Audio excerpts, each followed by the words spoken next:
महमल, गुफ्तगू का आगाज आपसे करते हैं। क्या लगता है आपको ये जो बिलावल भुट्टो जरदारी साहब का बयान है,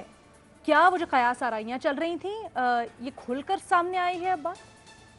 देखिए अलीना, जो क्या सराइयाँ चल रही थी ना, वो तो बहुत पहले से चल रही थी, लेकिन शहरी रहमान साहिबा ने भी खैर इसकी क्लैरिफिकेशन यही दी है कि पीडीएम के जो आपस में, यानी पीडीएम के जो 26 नुकात हैं, उसके अंदर तो कोई ऐसी चीज़ नहीं है कि हमारे रास्ते जो है वो कुछ जुदा होंगे। ये बात वैसे बिलावल भुट्टो साहब ने खुद भी कही है, और जो उन्होंने बीबीसी को इंटरव्यू दी है, ये बात 26 अक्टूबर को गालिबन उन्होंने समर अब्बास साहब, जो हम न्यूज़ के, उनको भी एक इंटरव्यू दिया था। ऑलमोस्ट सेम बातें, बिल्कुल 1 घंटे का वो इंटरव्यू था, अगर आप वो भी उठा के देख लें, उसके अंदर भी उन्होंने वही बात की कि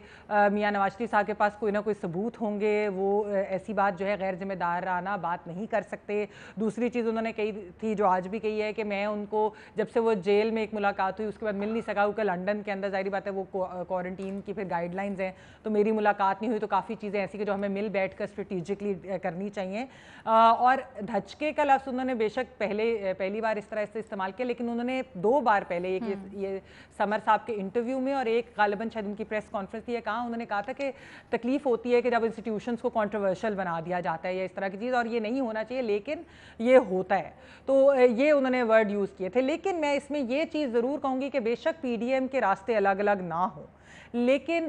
बिलावल भुट्टो साहब की बात से और पीपल्स पार्टी की ओवरऑल क़यादत के बाद से,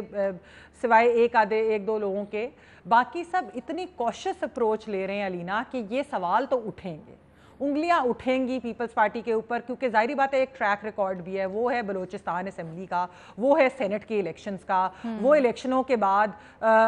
पीएम और प्रेसिडेंट के इलेक्शंस के ऊपर भी जो एक अपोजिशन की अलायंस के अंदर जिस तरह से पीपल्स पार्टी का किरदार था, तो सवाल तो उठेंगे अब भी उनके किरदार के ऊपर। ये भी सवाल उठेगा कि क्या वो कॉशियस इसलिए हैं, कुछ लोग कहते हैं, और ख़ासतौर पर पीपल्स पार्टी वाले तो ये कहते हैं कि इसलिए भी हैं कि जी उनकी हमारे ज़्यादा स्टेक्स हैं, कि हमारी सिंध में एक हुकूमत है, तो हमने बहुत ज़्यादा अपने लिए ट्रबल क्रिएट नहीं करना। बाकी जमातों की नून लीग हो जाए या जेयूआईएफ हो जाए, उनके उस तरह के बड़े स्टेक्स नहीं है इस सिस्टम के अंदर। लेकिन मैं वही बात कर रही हूँ कि सवाल उठेंगे, दरारें, देखिए इस तरह की दरार तो मैं नहीं कहूँगी, लेकिन मिसट्रस्ट दोनों जमातों का, बड़ी जमातों का आपस में है, क्योंकि नून लीग को लगता है कि वो बहुत ज़्यादा खुद आगे बढ़कर वो कर रहे हैं, पीपल्स पार्टी को लगता है कि बहुत ज़्यादा शायद खुले मैदान में आगे जाकर नहीं करनी चाहिए, एक तरीके से एक हद के अंदर रहकर बात करनी चाहिए। तो मिसट्रस्ट तो है, और ये भी मिसट्रस्ट है कि कौन पहले जो है, अगर कोई डील ऑफर होती है या अगर कोई टेम्परेचर नीचे करने के लिए कोई चीज़ होती है ऑफर, तो कौन पहले लेगा,